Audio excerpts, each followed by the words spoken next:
times in any average week. So it gives me a huge amount of comfort to know that using our airways is just as safe as using some of our roadways and other modes of transportation too in our country, but right the way around the African continent as well. I'm just waiting for our next panel to complete their miking up in the corner so that they can make their way to the stage to begin to talk about the role of partnerships this morning. In the past, in the world of business, competitive strategy was about knowing what your competitors were doing, trying to outsmart them and do it better. It was about knowing which clients they had and trying to get those clients onto your books and out of theirs. But now one of the things that we're beginning to look at is that if we are going to evolve as organizations and as industries, it is critically important that we create supportive and sustainable ecosystems in the spaces that we occupy. And with that, competitive advantage is competitiveness is now about how do you take advantage, rather, of the partnerships and collaborations you can create. No man is an island, they say, and what we're certainly learning through the context of this conference is that no woman is an island or a silo too. And therefore, the partnerships that we are going to create are not going to only live within the policy space, within the space of the frameworks that we're going to go on to create, but also just simply amongst ourselves. I want to ask a question this morning, perhaps, and I know the lights are shining into my eyes, but I'll try my best to look through the audience. Who is sitting next to a woman you've never met before?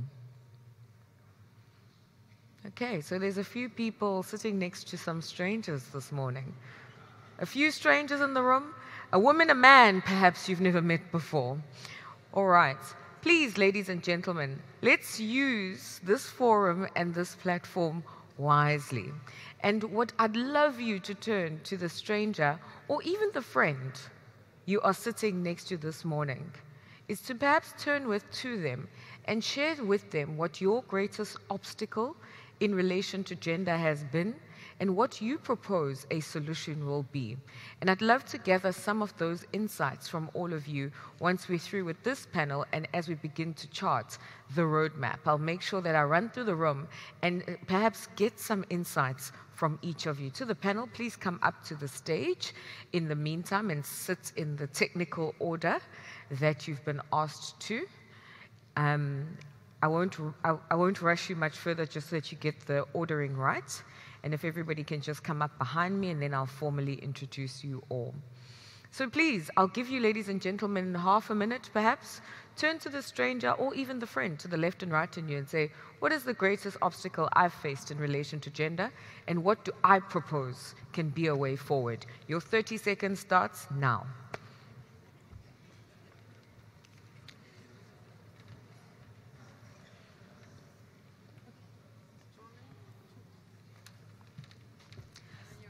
So, ladies, it's 2, 3, 4, 5. No, the other way around. Pardon? Are you 2? Okay. Tech desk, please can you confirm that the ladies are seated in the right order, please, for me?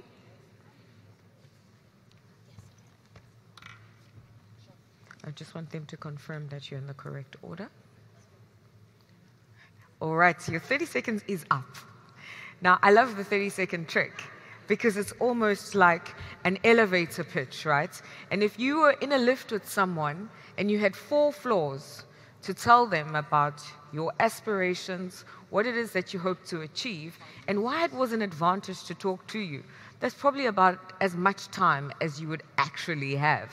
So please keep in mind what you were able to share in that very short space of time. And I'll come around the room a little bit later on once this panel is done to ask you for your insights, because your insights are critically important to beginning to help us map what the future will begin to look like from next week, Monday, and generations through for the aviation industry.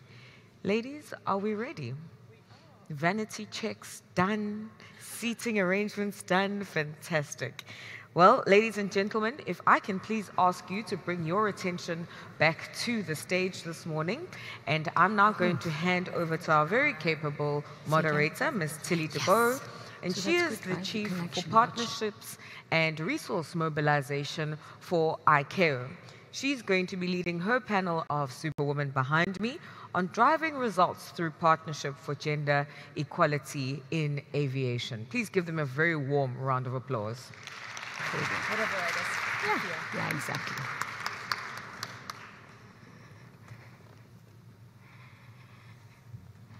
Good morning, everyone.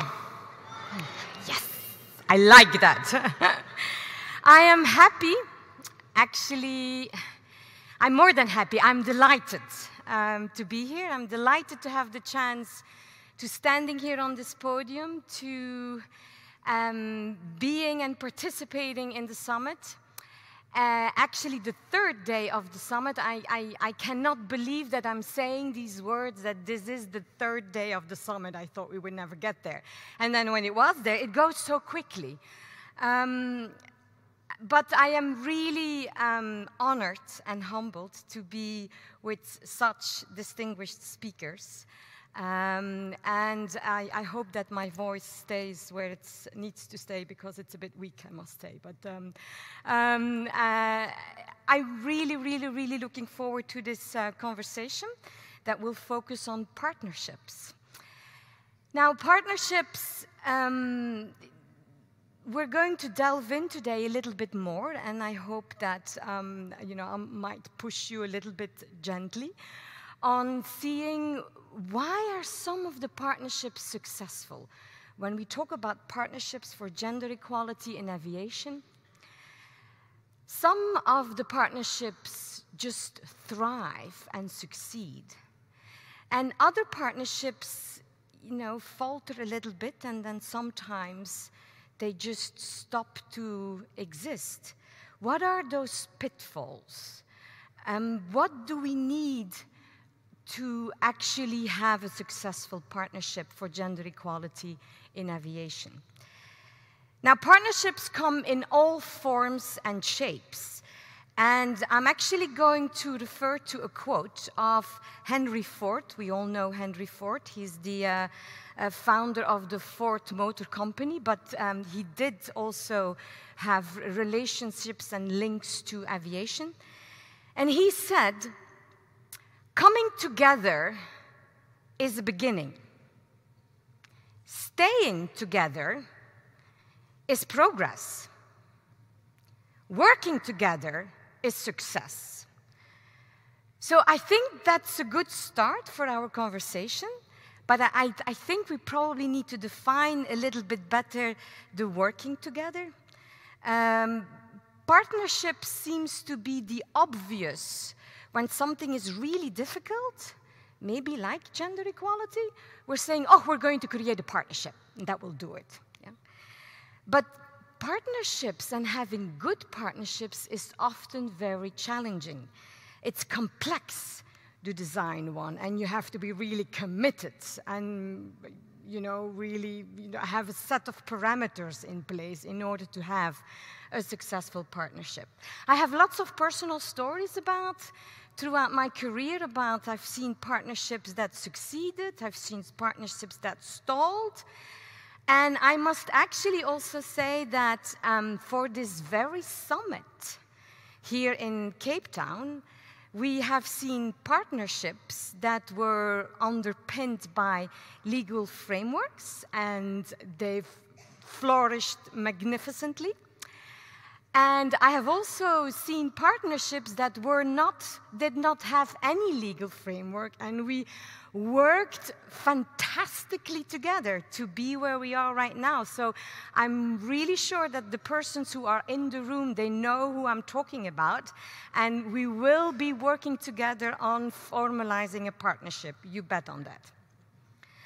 So I'm going to really quickly now get to the bios of these distinguished panelists.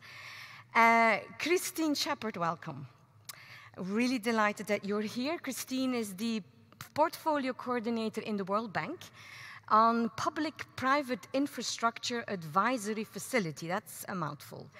But she covers in her portfolio energy, water, transport, telecom sectors, and interesting, she is developing with others a guide, forthcoming, that is looking at the gender dimensions into infrastructure public-private partnerships, and that sounds very interesting, I must say.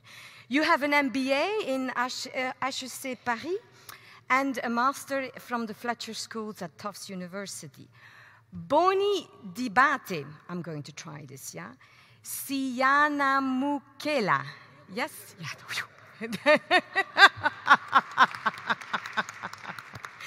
So you are the director of the Civil Air Navigation Service Organization CANSO in Africa. You're also the director of Dark Fiber Africa, which specializes in open access networks. And you're also in South African Express Airways, the chairperson of the Ethics and Transformation Committee. You hold a BA in Social Science and a Master of Science in Clinical Psychology. Carol Anderson, welcome. You're the lawyer, right? 20 years of helping the aviation sector, where you work through all sorts of advices on and their assurance on a range of issues, left, right, and up and down, specific liability, regulatory, non-contentious commercial issues, etc., etc. You have a master's in Air and Space Law at the International Institute of Air and Space Law at the Leiden University. And as such, you join the ranks of other illustrative women that have been also in Leiden. So welcome, but you're here specifically because you're the vice president of the International Women Association, IAWA. Ana Pineda Gomez, bienvenida. You're the Chief Operation Officers for Ellas Vuelan Alto, Women Fly High, Assistant Director for Airport Infrastructures in IATA Europe, and a former head of the economic oversight at the Spanish Aviation Safety Agency, in which capacity you will speak. Now, you have a variety, very eclectic, I must say. You have a degree in aeronautical engineering, and then an executive master's in finance and a master's in preventing violence against women. That is really a very interesting combination. Gonca Ünal Kürüm, sorry if I pronounce it absolutely not as I should pronounce, and I'm doing my very best here. Hozgeldinis? Yeah? Hoş bulduk, thank you. Okay. That's Google Translate, blame it on Danya.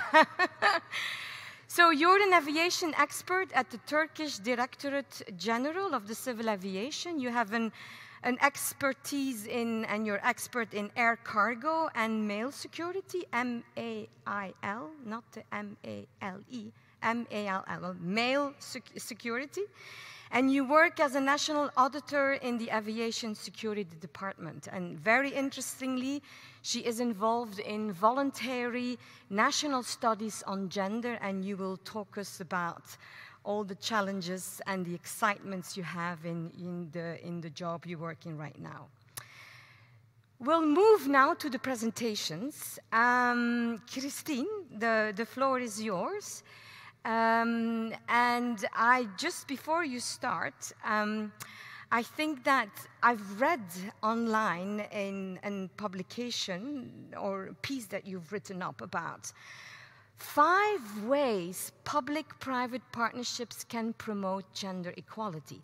And actually what was written there, it was very interesting because it said, you know, when there are these International Women's Days, and for example, like yesterday, the African National Women's Day, you know, they make these reports on gender equality and they publish it and they launch it, and then when it's all done, it's put on a shelf, it takes dust, and everything goes back to usual business. But I think that you don't fill that profile.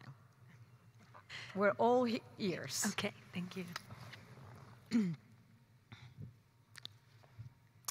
Oh, by the way, do I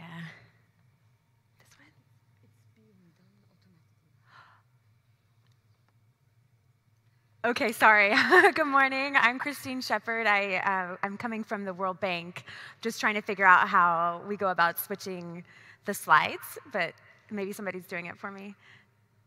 Or is this it? Does anybody? Is this it? No. Oh, that's a pointer. Or is somebody gonna, I'm sorry, so somebody's running up to the front. I really apologize. Yeah, he's getting a good exercise this morning. Sorry.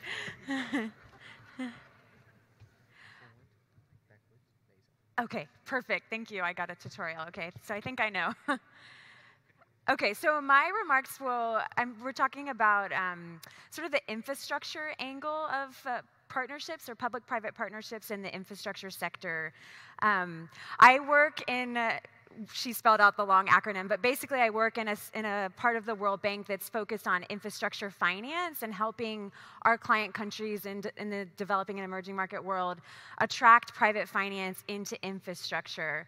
So I want to talk about that kind of public-private partnership and what the kind of thinking that we've been doing on how to bring the gender angle into that work. So since this is an aviation summit, and I know a lot of the panels have been on like softer side of things, like unconscious bias and these kinds of things, I just want to give everybody a crash course on what I mean by infrastructure PPP.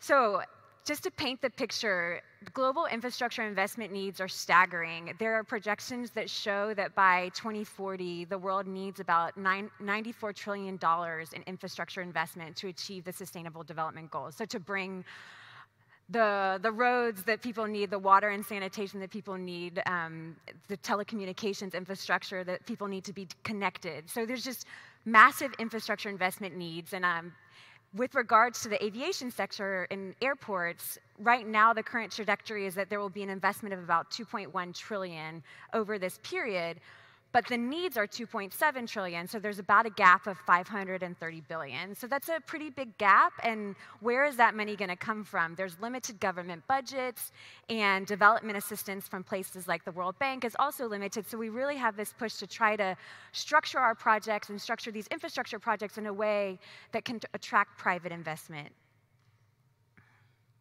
So PPPs, or public-private partnerships in infrastructure, is one way to do that. So this is just to give you an idea. So PPPs are basically a long-term contract between a private party and a government to provide a public asset or service in which the private party bears risks and has management responsibility and is paid based on performance objectives. So they're really difficult to structure, and you need all of these best practices that I think we're going to talk about with regards to partnerships. But ultimately, if they're done right, they can bring efficiencies, they can allow access to new sources of financing, and maybe bring innovation.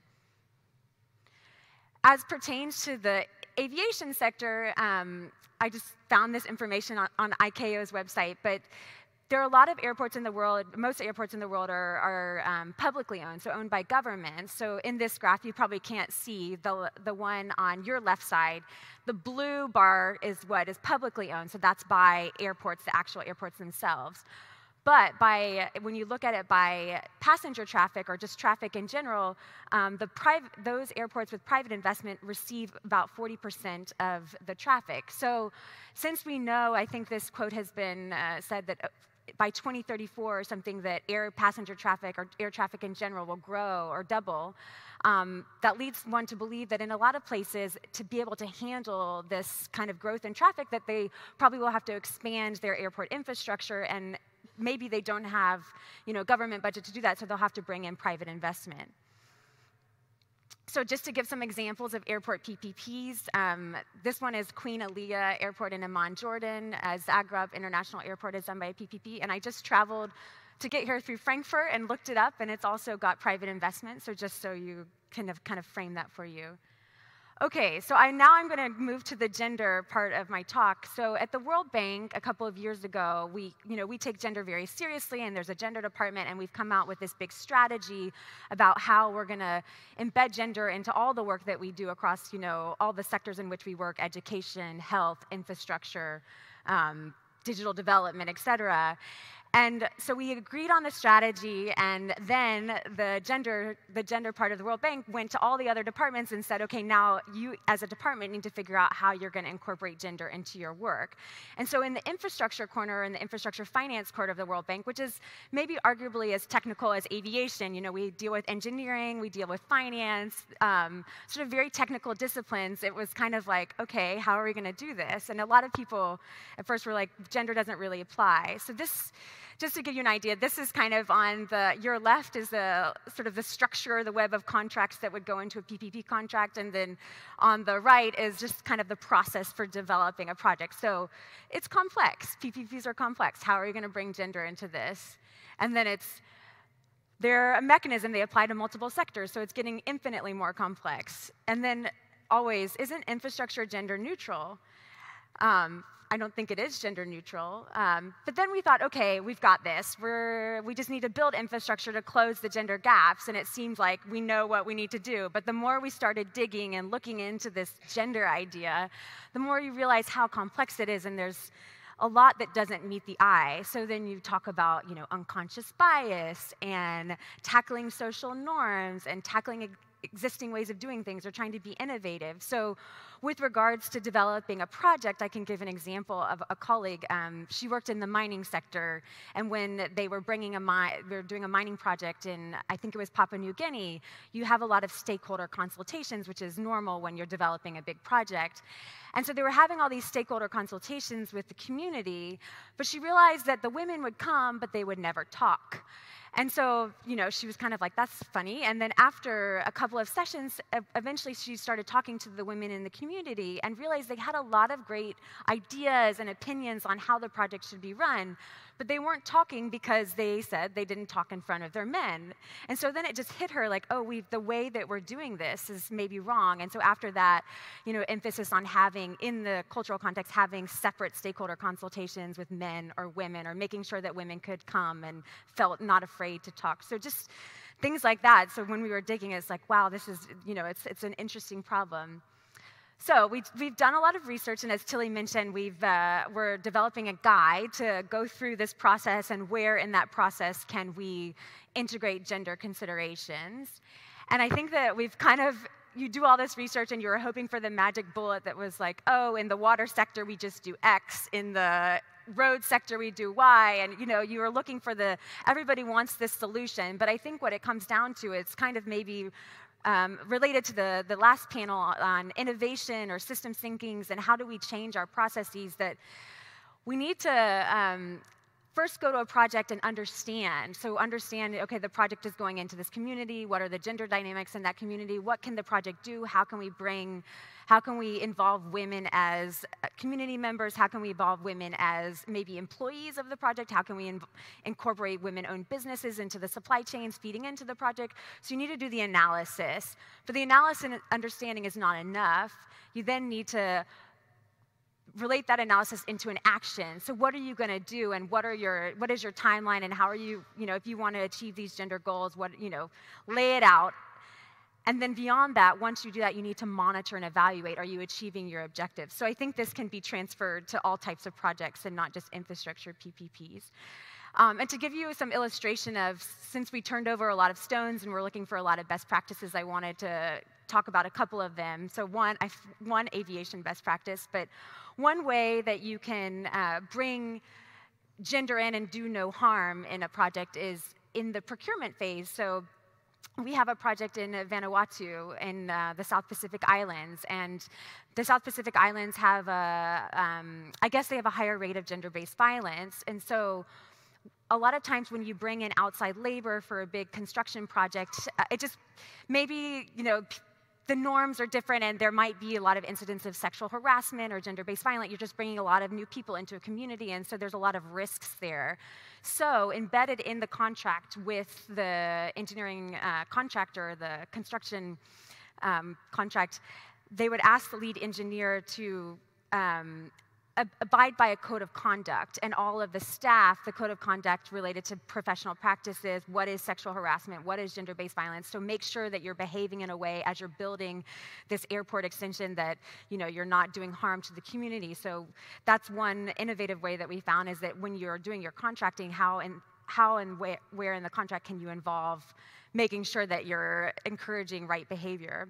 And the second example, I just like it because these women at the bottom, they're in rural Peru, and so it was a rural roads project, but it's in a region where women, they normally don't work outside the home, they are low skilled, and the project was to do rural roads maintenance and contract with sort of small private enterprises to do the road maintenance, but they set a target when they were doing the contract that at least 10% of the hirees needed to be women.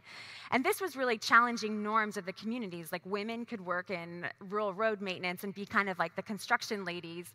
And at the end of the day, I think for the hiring practices, they didn't penalize women for not having a good education, and they took their experience of being like head of household as counting towards being hired.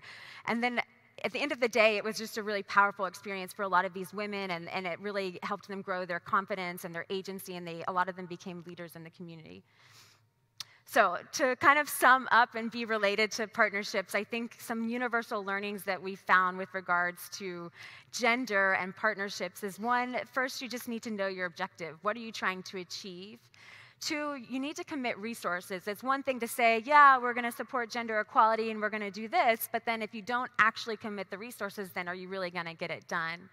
And in a partnership, I think it's very important to clearly define roles, so that each one knows what they're going to do. I think it's also good to have a champion at a high level, especially for gender. You need to monitor your progress. And then I think also with regards to gender, it's all about innovation. We have to change the way we do things. We need to change the way we go about developing infrastructure projects. How can I think somebody talked about how men and women think differently and where are our blind spots. So in the whole developing of an infrastructure PP, where are our blind spots? Are we really doing everything that we could to achieve our objectives? So thank you. Yeah. Thanks.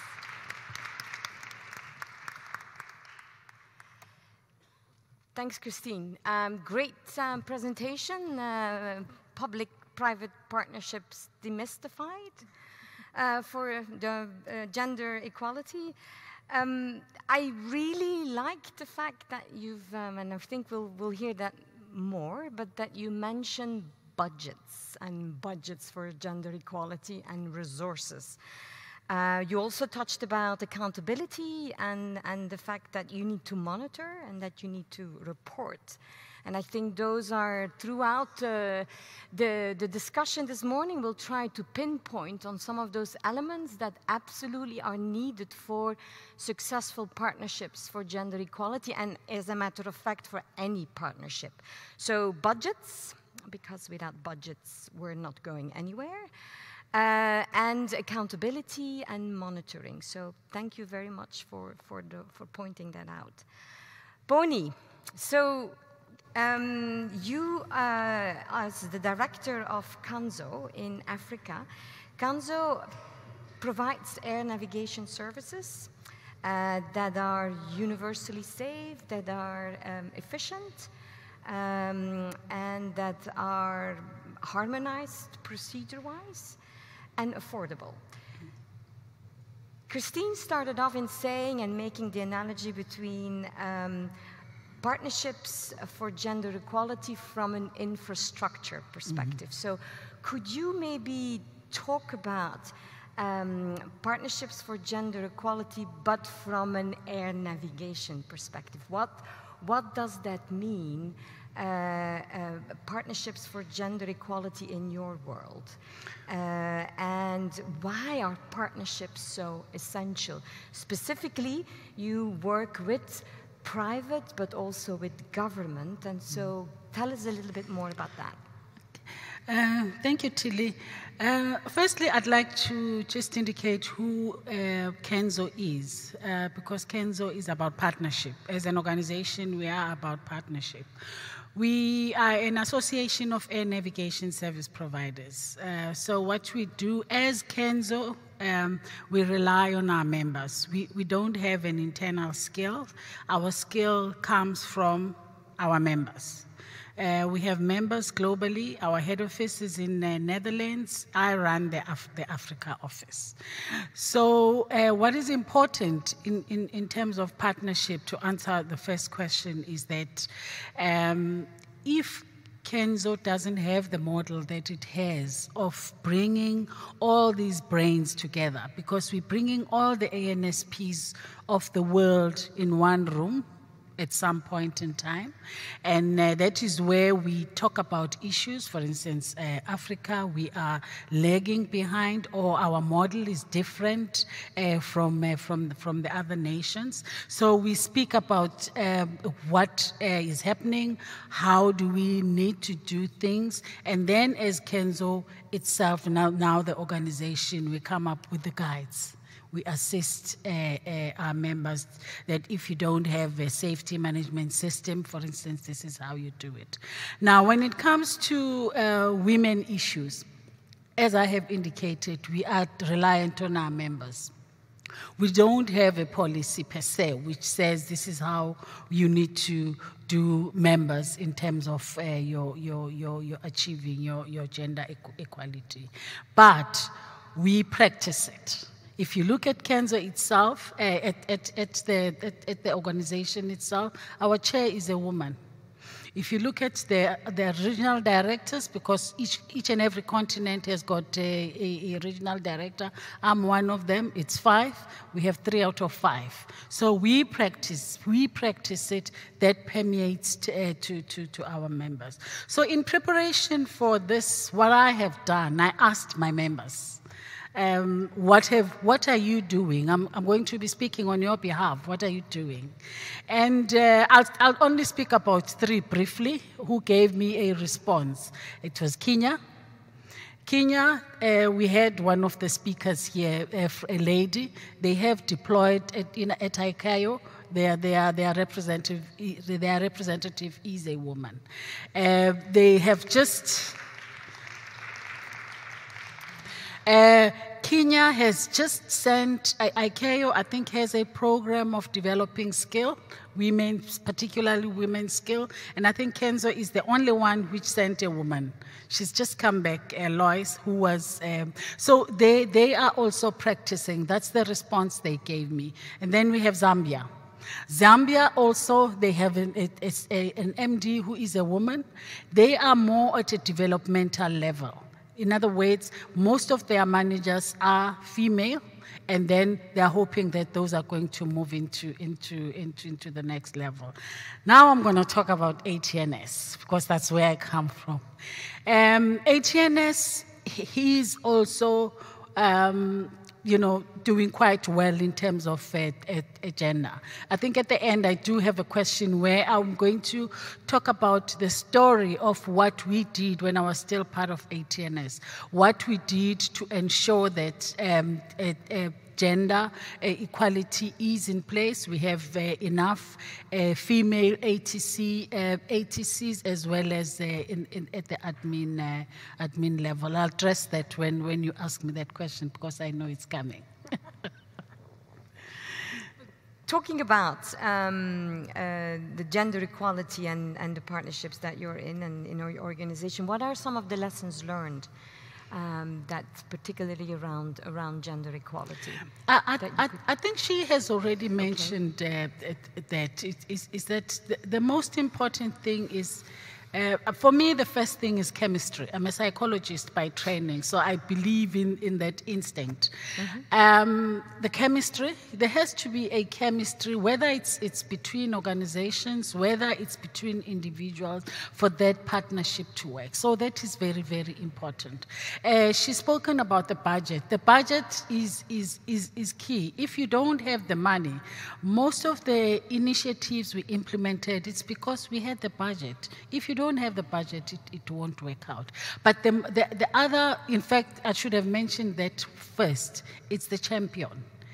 If you don't have a champion who is driving women issues, who is passionate, because if you don't have the passion, it always fails. So that is very, very important. And you know, yeah, like I've said, it's the passion. Maybe I should end there. Okay, thank you very much, Boni. Carol, I think we have something to celebrate, right? So I would just like to mention, and before you start, I really would ask the audience to give Carol actually a big applause, because did I actually hear that IAWA started like in '88 just because some women that were professionals, lawyers, of course, that were actually meeting maybe over coffee, and you decided to lunch, and you decided to basically create a network, and that is like 30 years ago. Yeah, and it's actually 30 years this year, so big applause. Now, I do hope that you let us know what the key is to such a successful partnership that, you know, lasts for 30 years. I want to know that. Okay, great, thanks. Floor is yours. Can everyone hear me? Yeah. I just want to say thank you to ICAO for driving this initiative. As far as I'm concerned, this is truly historic. As soon as I got the email from the ICAO events, email address, I knew I was going to be coming to Cape Town. So thank you very much, ICAO. And also thank you to the South African Civil Aviation Authority for hosting this event, and all the sponsors, and all the speakers, and all the delegates that have come from all over to hear these important conversations that we've been having this week. I'd like to show a short video to set the scene. So, Sam, lights, camera, action.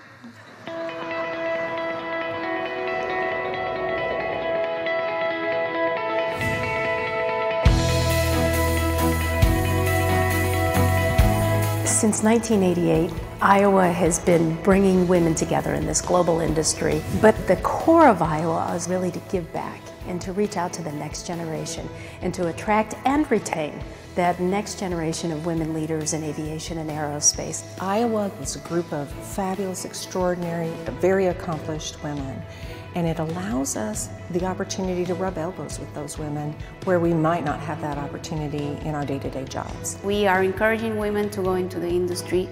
We are encouraging women to follow their dream in aviation. Giving back to young women in the industry is the reason why IAWA exists. We have a really strong scholarship program. We have great interning opportunities. Those personal relationships are just so important as people move through their careers. The scholarship alone is just like a big weight off my shoulders, and I'm so grateful. Speaking to all these successful women, that with my degree I could actually go into any aspect in aviation. I was speaking to everybody and they're all like, you're doing really good, you could actually make it anywhere in aviation, and it's driving me crazy. I want to do it. If you believe in yourself and if really that is your ambition, that's where you want to be, there's nothing to stop you. The industry is open for women. In any discipline, law, insurance, finance, engineering, pilots, you can do this, and we'll help you get there. It's one of the only careers which is international, exciting, dynamic, and is never the same. It always changes. From the moment I joined the organization, there were leaders of the industry that helped me, that gave me advice. I don't see my life without IAWA from the professional and personal perspective. It's been a great journey. Just book a flight, take a plane, feel the dream of flying, to experience new ways of working, new traditions and new cultures. One of the amazing things about IAWA, and I think women professionals in general, is we really do look out for each other. We really rally around people when we know that they're making a transition. There's something very special about aviation in general, but there's something really extraordinary about women in aviation.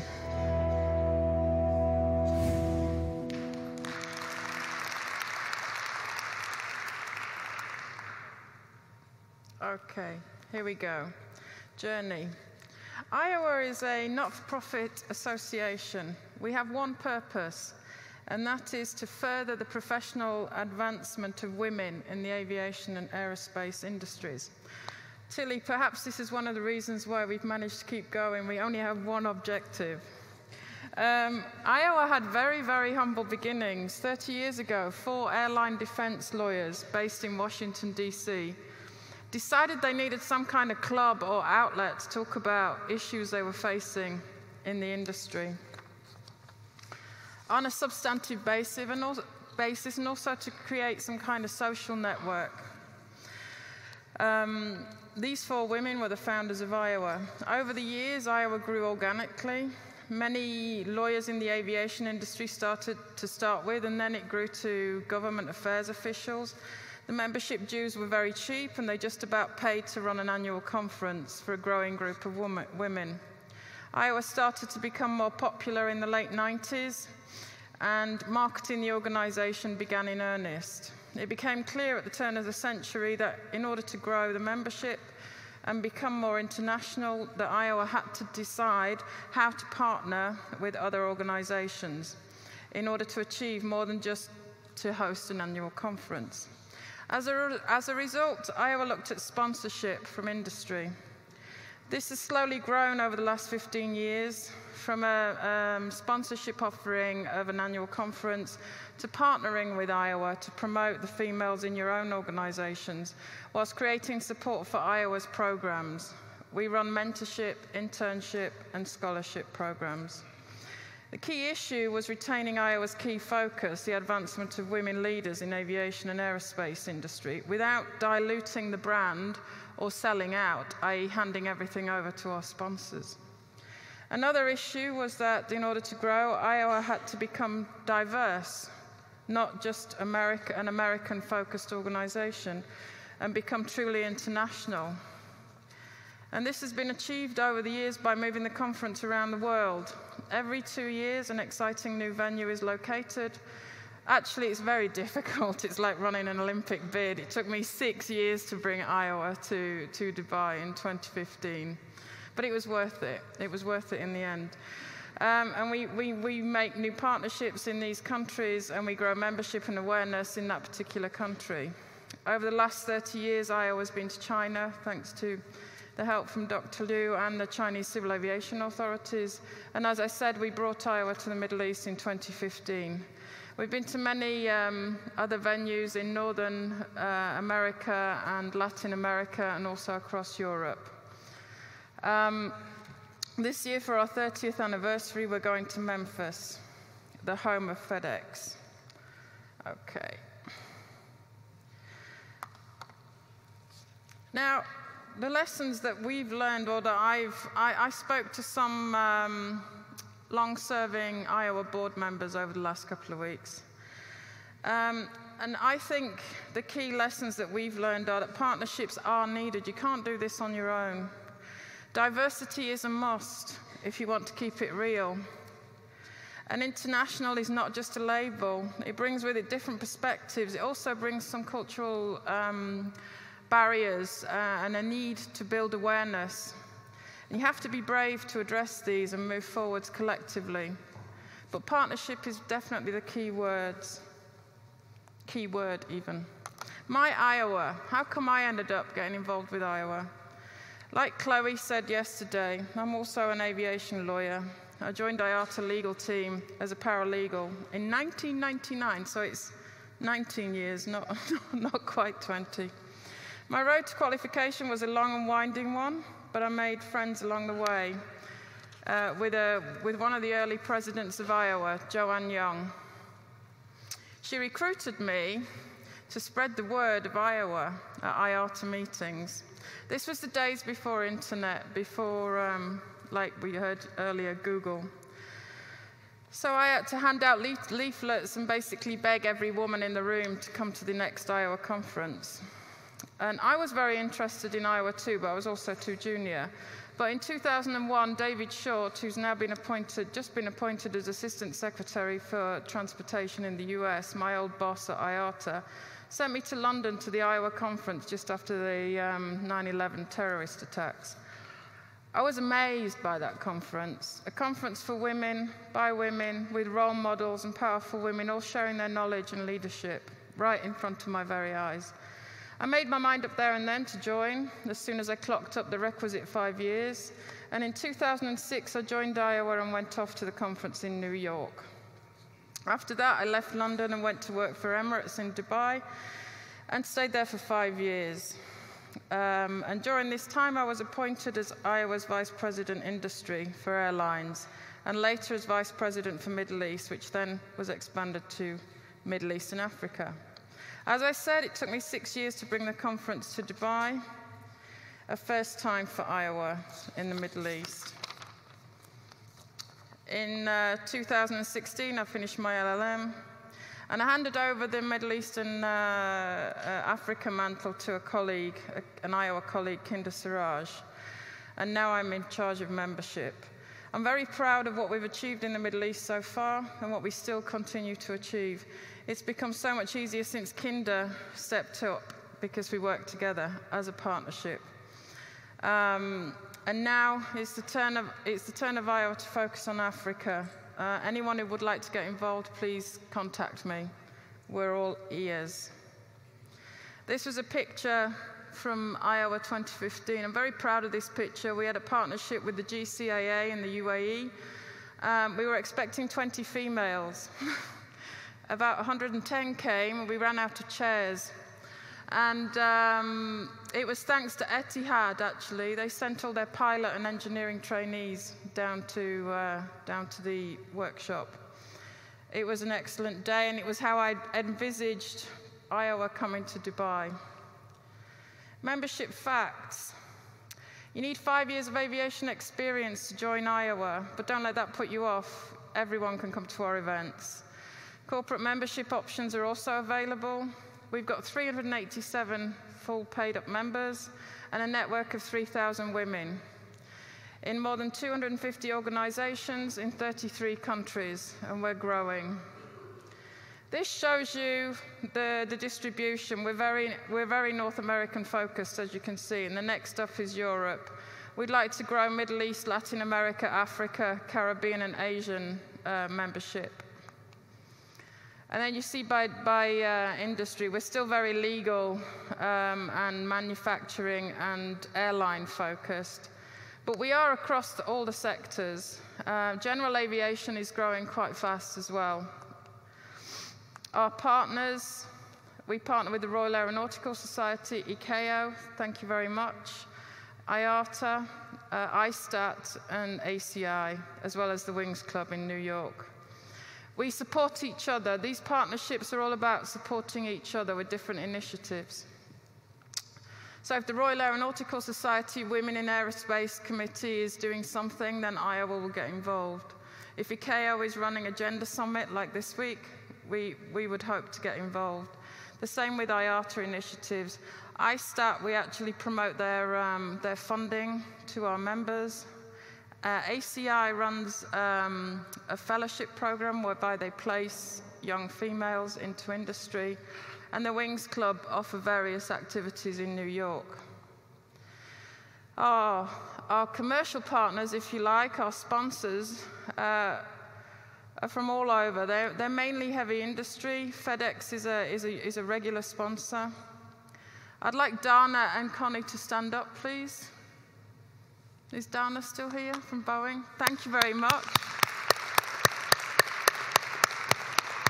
We wouldn't do anything without our sponsors. And we've got more. The law firms come in we're not so generous in law firms. Now we also rely on our board members and our members to work for free to promote IAWA. I don't want to forget that, because we have 2 or 3 members of staff in the States that run the secretariat, if you like, but the rest of us do this because we believe in it. And our main mantra is connect, inspire, and lead. Abby Breed came up with this, a past president from about 4 years ago. And to me, it really summarizes IAWA's goals. We connect by creating safe, inclusive networking events in the form of our annual conference. We connected on Tuesday here with the Professional Women Controllers Organisation under Patty Wilson's leadership. What were the results? Can everyone who came on Tuesday evening please stand up? What were the results, ladies? We all had friendly faces in the room when we walked in on Wednesday morning. Nobody felt alone, and we all went home with at least 5 new contacts and a headache, unfortunately. What happens when you bring women together? They talk a lot. Perhaps this is the single most distinguishing character when we compare male environments with female environments. I'm running out of time. I'll speed it up. So there's only one thing left I'd like to say, actually. Oh, the Inspire and Lead are our scholarship, mentoring, and internship programs. And this part of Iowa I really believe in. We basically light the way for our younger colleagues to find the path ahead. I'm constantly working to be the woman I needed to meet when I was 19 years old, straight from a small mining town in the north of England to university with no idea as to how I was going to get from there to a professional qualification. Except my grandmother and my mother just told me that I could do anything. And they instilled that belief in me. It just took me a long time in the end. So, with one last thing to say, obviously we're coming to Memphis. I'll shoot through these. This is our mentoring and internship program. I'd like to invite everyone to call to action, and let's bring Iowa to Africa in 2022, please. Sorry. No. It's fine, thank you. Thanks very much, Carol. Interesting what I've heard is the multiplier effect. You work with different partners. You bring out the strengths of the different women lawyers, but they are in different sectors. So, and other partners, women partners. And I think also that now we're broadening it up and considering also when you have meetings and events to bring men also as a partner and participating. So it is really about gender equality, which is fantastic. So that multiplier effect, I think, is very important. It requires, of course, more planning because you have to basically look at what are the strengths of every partner. Great, you definitely did a good job in keeping up the momentum, so fantastic. Ana, moving over to you. You represent the Spanish Ellas Vuelan Alto, Women Fly High, which has such an interesting motto. Stop dreaming, start doing. Don't we love that? Yes, give them an applause. Thank you.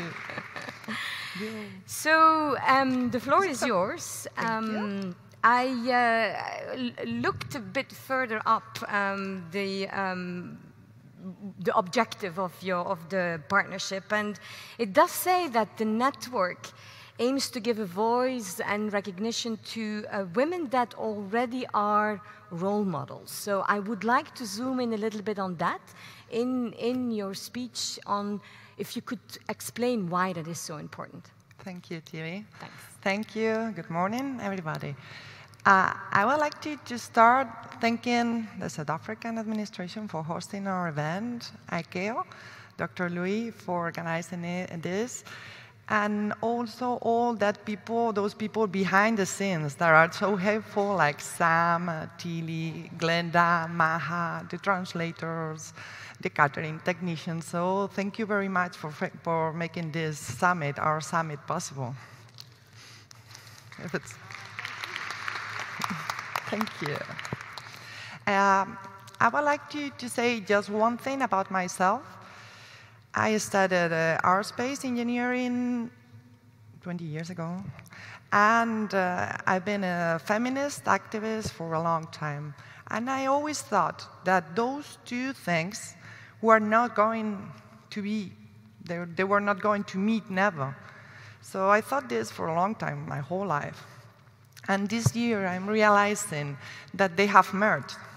Here in the summit, I'm realizing that this merge, those two passions together, is not just me, it's us all together. It's happening to us, so it's great to see that. Because, yeah. 2018 is the year we celebrate the victory of the suffragettes in winning the vote in the UK 100 years ago.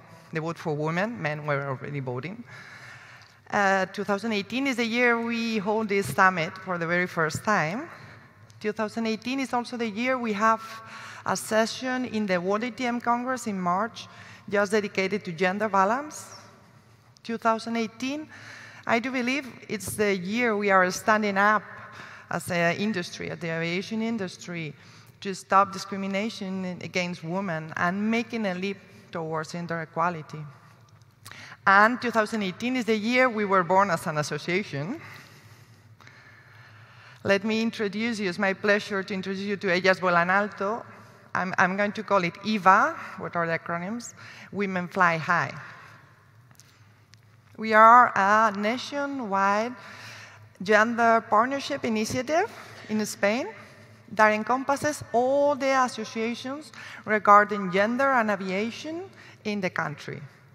Created by professionals who were, as Thilly said, who were already involved in gender initiatives and were looking for promoting the aerospace sector, because our association is mainly about promoting aviation in Spain, whilst at the same time providing or making possible better opportunities for new generations of women. Like the rest, our VP is Isabel Maestre, CEO of the Spanish Aviation Safety Agency, who is already here, who is also here and took part in the session #1. And we have here, too, the Chief of External Relations, Vanessa. You heard her yesterday during the discussion about the gender stereotypes. She's running, and she created from scratch Aviadoras. You heard about that. And we are contributing towards gender equality, helping women voices to be heard across the aerospace industry. Women to be an active part of the society. This means we want to reduce gender gap and to fight against gender discrimination, all based on United Nations Convention. I think the one that changed everything was Beijing 1 in '96, against discrimination against women. Our main goal is to act for and on behalf of women to raise our visibility in the industry. And our main action frame is to have full participation in the power structures and at all the levels, to have a lot of women leaders, managers, executives that have access to those positions and also can help other women to promote and help each other. So we have, we have a sectoral view, and we are committed to build this critical mass of women, leaders, that have access to making decision positions. Because for us, this means not only having access to half of the power, but also transforming power itself and their relations. This is something we heard yesterday, and it's not only about getting access into power and replicating, doing exactly the same thing that men are doing, or some men are doing, or they have been done because there are men that they do it all the way, but also changing. Because feminism for us is not only about getting equal rights, but also making progress in the society. There are great examples here in Africa and South Africa of women who sustain and nurture life through difficult times, making a great effort, a lot of work to improve opportunities for next generation. In IWA, in our organization, we are committed to sustain that fight for equal rights for women, and also the way we take care of our families, of our neighbors, of our environment, because we want to challenge male-dominated workplaces, decisions, and priorities. Let's say, I think someone said it yesterday, like changing the narrative. But this is a Spanish expression, but it's kind of putting in the center, on the table, what is most important for the group as a whole. So that's really important for us. These are the activities we have. We enhance the participation of women in the public and professional life, developing projects that offer visibility and recognition to women competences, promote empowerment of women in the aerospace industry in Spain. Well, after this summit, I must tell that we are starting to think flying and also starting things in South America, because we had so many synergies there, and the summit has given us the opportunity to meet us across the Atlantic, so thank you for that. So mainly what we do, there are two main lines. One thing is events. So we have an event each 3 months. We talk about the aviation. We talk about Brexit, the impact of Brexit in aviation. We talk about airport privatization. We talk about drones. We talk about whatever it's interesting for the discussion. But what we do is to put professionals, women, or CEOs, women, or to have panels, like we have had this during the summit, like women that can offer this visibility and make that reference for the new generations. The association is also, it's open for men and women, it's not closed, but we try to put in the sessions, in the panel, the references are always women. That's one of the things. The other key pillar is building and strengthening the network among us. It's something that we have been doing during the summit for these 3 days, and it's really helpful for us to have that communication and network and to support each other, help each other, to promote. Because we are kind of a net now in Spain, in aviation or a brain. If the information touch one part, all the brain, all the net knows that. You are aware of what is happening all around. So this is really useful because we are all so connected. I've told you that we have different organizations of aviation. They are all inside Ellas Volan Alto, IWA, Women Fly High. And Women Fly High is embedded in the Women in Transport platform. This year, Violeta Bulc, the commissioner, I think it's not by chance she's a woman and she started this, and it's not by chance that we have Mr. Leo and we are starting the summit, but she started this Women in Transport platform because she realized that it's taken too long to get to equal rights and equal opportunities and have a gender balance in transport. Those are her main, that's her main phrase, talking about we need all the resources on board.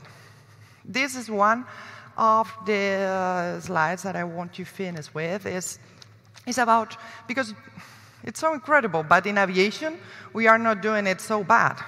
Like during this first meeting, there were other transport modes. So we have land transport and waterborne transport across Europe. We were all there. It was exciting, that meeting too. And I can tell that from we have this land transport, this 14%, and 20% is the water, is the maritime. But, well, we were very active from the aviation side. I was looking for here the priority list for other transport modes. So I was paying attention to that, and I recall one woman from the International Road Transport Association, yeah, a union, it was, a union, who was, her priority list, her first thing was demanding safety areas with surveillance cameras for the truck drivers in order to prevent them from being assaulted at night. So being able to rest and have some rest during the night. That's when I realized that we have a lot to do, still a lot to do. And on the other hand, we heard this French woman representative from the railways that she was presenting this mentoring program, amazing mentoring program they have in their company. And we are thinking now to extend it cross-border and cross-sectoral across Europe. For me, 2018 it's kind of a big bang, where all the energy was there, but unreleased. And eventually, time, space, and matter were created. Because you know what, you put clever women together, always something interesting happens. And well, I'm very proud of how we are merging and partnerships and together working this to improve. So 2018, yes, this is the year we start being passive and we start doing. Thank you very much. Thank you. So mindful of time, thank you very much, Anna. Mindful of time, I'm going to move quickly to Gonca. Thank you. But before doing so, I would like to ask and basically already alert our speakers that at the end of the session, I would like maybe in 30 seconds, each of you just to say one word on what is, when you think about partnerships, what is that one key element that for you is absolutely essential to keep a partnership going. So you already have a little bit advance time, but it's only 30 seconds because I think we're already over time. Gonca, you welcome. You represent the Turkish DGCA. And the Turkish Directorate of Civil Aviation Authority has set up a gender balance fostering commission. And I would love you to let us know a little bit more about that. Thank you so much. And hello everybody, I'm very happy to be here today, and I want to thank you ICAO for this summit, for this opportunity, because it's really excited to be with people from all over the world gathered around same goal. And also I want to thank you and Women and the UNESCO for their contributions, and many, many thanks to South African Civil Aviation Authority for their warm hospitality. It's an honor to be here today on behalf of Turkish Directorate General of Civil Aviation and Gender Balance Fostering Commission. I am the newest and the youngest member of the commission, and they believe and they encourage me to come here today and introduce myself and make my presentation. Thank them a lot. Thank you. And I also want to send my special thanks to our Deputy Director General, Can Erel, because his support. Yes, our motto is Let Women Soar.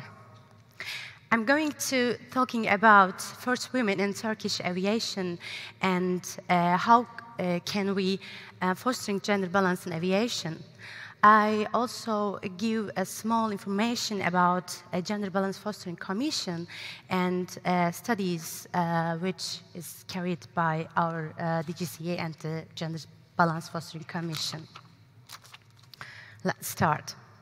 The first flying Turkish woman was Miss Belkıs Şevket in 1913. She was the founding member of the Association for the Protection of Women's Rights. She flew because of the campaign which was organized for the presenting a new aircraft for the army. And the first Turkish aviatrix was Bedriye Tahir Gökmen in 1933. She was enthusiastic about aviation and flight. Despite the repression, she suffered. She completed her aviation training. And the first Turkish fighter aviatrix was Sabiha Gökçen in 1937. You may heard her name from one of the biggest airports in Istanbul, which is named Sabiha Gökçen. And the first Turkish woman jumping with parachute was Yıldız Uçman in 1935. She wanted to be a pilot in army, but she didn't get accepted into school. She didn't give up. She applied in another school and accepted. One day, one teacher of her, who was Russian, asked her whether she wanted to jump with parachute or not. Of course, she wanted. These women are really important because they opened the door of the road, which we're going to do right now. The first aviation operations in our country were started in 1912. In those times, there were women in aviation despite their few numbers. Our founder leader Atatürk said, the future is in the sky. And aviation is a really developing industry. Since those times, what has changed for women? Unfortunately, nothing. Still, women's numbers are less than men. So, what can we do to developing gender balance in aviation? Aviation is, developing rapidly, and our sources are limited. 50% of population is women, and aviation needs women. We have to increase the numbers of women in aviation. How? We should raise awareness about the need to foster gender balance. It should be given equal opportunity to both gender. Next generation is really important. Young girls should be encouraged for STEM education, for aviation education, with cooperating non-governmental organizations and professional associations. And the last one, to achieve all these goals, we need efficient and effective partnerships and initiatives. As Director General of Civil Aviation, we promulgated instruction on development of gender balance in civil aviation in 28 February this year. To provide gender balance, to create an aviation platform for women. After promulgated this instruction, interim commission established in March, and the first Gender Balance Foster Commission established in April. Activities that we done having a very positive impression on society and, of course, on the sector. We received, for example, a lot of applications to become a member of commission from different entities. The commission consists of both Director General of Civil Aviation and industry representatives. 4 members and 1 associate member from the DGCA and the other members from industry, from airlines, from airports, from universities, and also we have a lawyer, who is an activist. Commission's purposes are to monitor gender balance in civil aviation industry and to produce solutions to develop such equality. To carry out initiatives and projects to create equal opportunities for both genders in selection of occupations and field of aviation. In particular, to encourage women to education and training in the aviation-specific fields. Also, we have a consultative committee which contribute to commission works and ensure the evaluations and studies to be carried out are heard in a wider context. Member of this committee, again, from State Airports Authority, airlines, from maintenance services, ground services, and other entities. The first event of Gender Balance Fostering Commission was the symposium titled on Development of Gender Balance in Aviation, which was held on 8 March this year. Several panels were arranged with the attendance of women who sought and play a role with their efforts in aviation industry as speakers. The symposium motto was again, "Let Women Soar." We prepared this magazine, which includes symposium reports, and maybe you may see it from on the tables, and I will be very appreciated if you send our comments and your opinions, your comments to us. And another study that we just finished the process is registration of the first air woman. A register is kept by the Commission in order to provide national and international awareness of women who have used aircraft, contributed significantly to the advancement of aviation, and were first or pioneers. This register will be published on the official website of the DGCA, and a certificate is presented to the owner of the register. And before finishing my words, as a national authority with common mind, we have been working on gender equality in each function and level through ensuring equality of opportunity and industrial cooperation in civil aviation to provide gender equality and gender balance.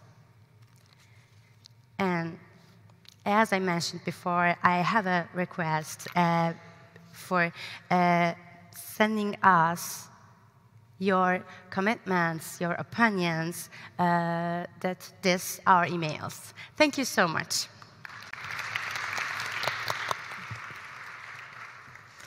Thanks very much, Gonca. I'm pretty sure and convinced that your presentation shows that the establishment of such a commission is only possible when there's the highest levels of commitment within your organization.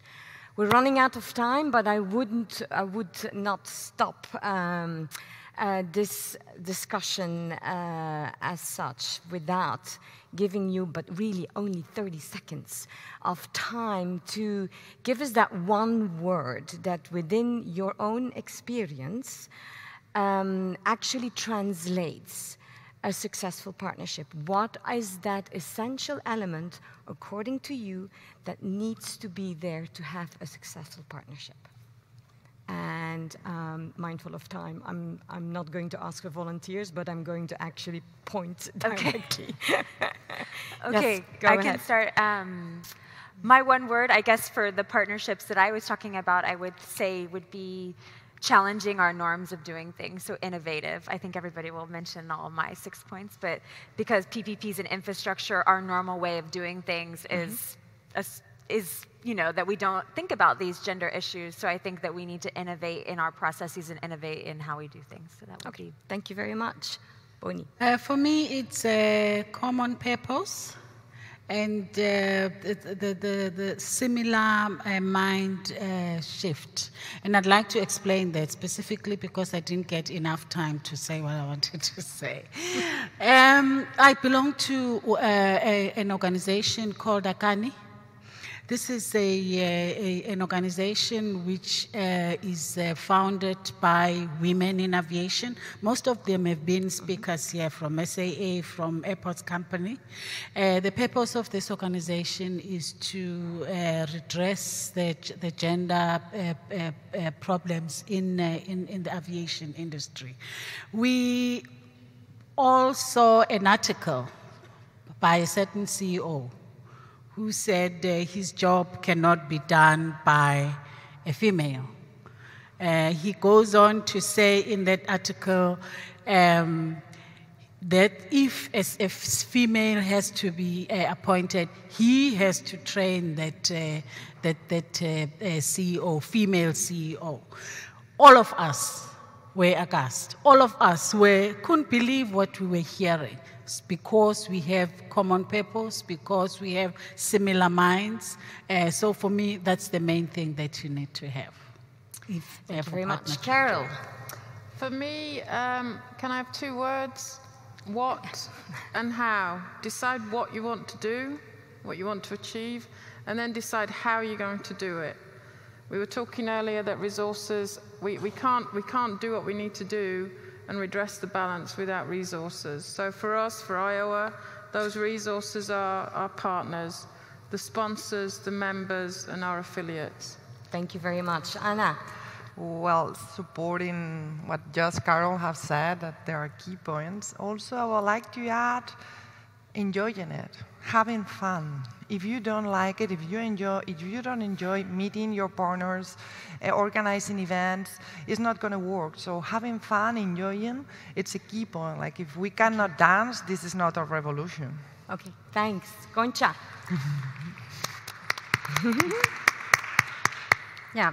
I want to emphasize that as a national authority, we don't want to over-regulate industry. We just want to leading industry to about gender studies, gender balance studies. And also we suggest other national authorities to lead the industry because they really need to encourage to promote gender balance studies. And also we want to share our experiences and want to hear your experiences. Thank you so much. Thank you very much. This sums up this session on partnerships. The takeaways here for successful partnerships on gender equality in aviation, I would say, is having commitment from the highest top. Keep goals very simple. As you said, Carol, not too many. You have to still be able to quantify them. Really look at those unique strengths that all the partners bring together in that partnership. You have to have an operating model. You have to know where you want to go. You have to have a budget. You have to have dedicated staff because otherwise the partnership will slow down. Rigorous monitoring and evaluation, that's important for the donors. They want to know where you're going. They want to be able also to do some feedback and do some course correction if needed. You have to have a game plan and resourcing. Delivering, we talked about that before. And thank you very much, Anna, for mentioning passion. Thank you very much.